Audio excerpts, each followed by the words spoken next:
When I hear that someone who has hormone issues has been to the doctor, my heart kind of goes out to them. And I wanted to do a little video to say why I don't actually think that going to the doctor is the best option when we are experiencing hormone issues.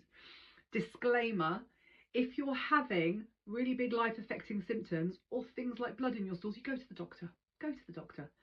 The reason I want to do this video is just to show where the GP approach is very limited when it comes to hormones. So one of the reasons for this is because, firstly, the way that the medical model segments the body means that red flags for underlying hormone imbalances often get missed.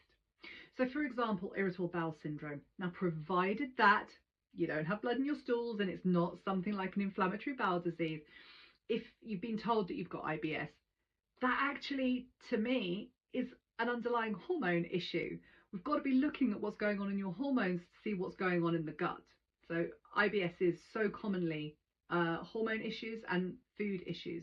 So we have to look at both of those things. Just working with someone on the gut isn't going to do it.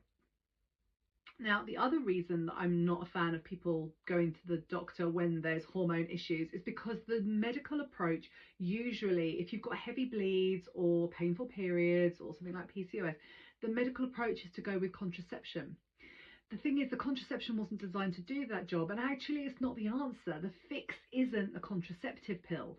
That might be a sticking plaster, but long term we start to see symptoms returning, and it can cause all sorts of other problems. We've got to find out what's going on with those hormones and actually rectify it at source.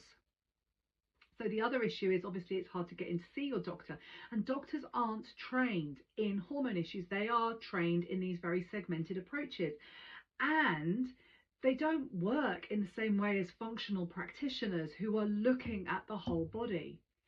Also, if you are over the age of 35 and heading into menopause, if you go to see the doctor, they're going to be working with the NIC regulations or the guidelines, which means that if you're in early perimenopause, you're going to be treated the same as a postmenopausal woman, which actually doesn't fit where you are hormonally.